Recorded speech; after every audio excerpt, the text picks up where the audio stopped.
And up next here, we got two fighters going in opposite directions, and it's pretty clear that the UFC is looking to build up Jasmine Jasudavicius here. She is probably, I guess you could say, Amin Zahabi as well, but the closest fighter in the UFC to a title shot that's Canadian, and she has done really well in Canada. She's gotten 2 finishes fighting there, so putting her on these cards, she's performed well.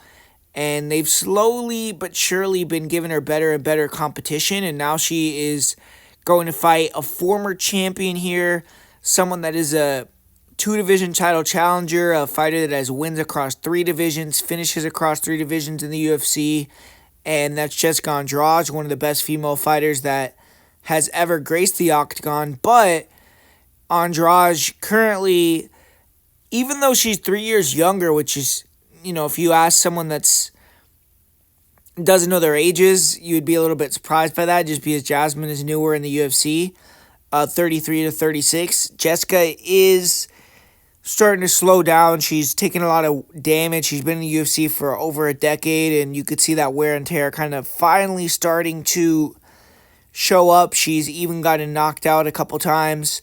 But anytime Jessica Andrade fights, she has that one-hitter quitter ability to knock you out and get the win. I think it's a lot more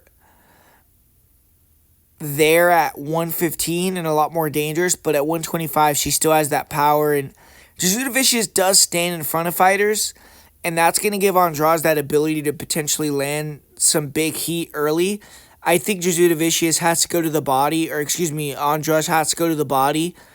Jasmine is a tall, long girl, so if Jessica can go to the body and potentially slow down Jasmine, take away one of her main weapons, which is her conditioning and ability to push the pace, and maybe hurt her to the body and get her to drop her hands, then she can go to the work with the headshots, because it's not like Jasmine is all that evasive. She's not going to be that hard to find or hit.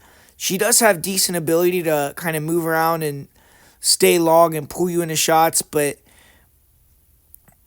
I just don't think she's the greatest with the movement or the defense on the feet, Jasmine.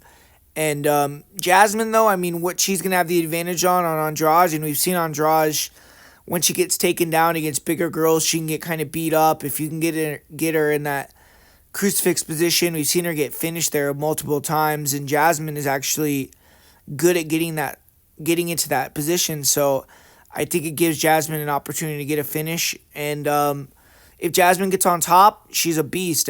She has really good control, really good ground and pound. She's going to take what you give her. She's not going to be overzealous and lose position.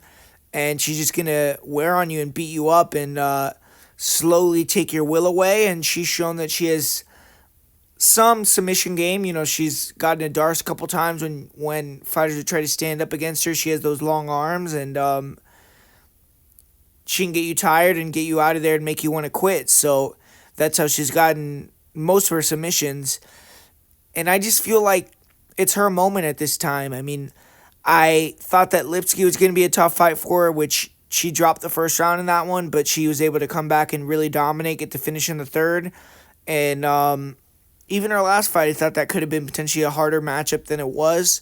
So I just feel like Jasmine is getting better, and I think Andrade, even though she's a live dog, I like her more at 115, and I think if Jasmine gets on top, we're going to see a big physicality advantage for her, and I think she could end up finishing in round 2, round 3. So I'm going to go with Jasmine. I'll say she wins via ground and pound in the third round.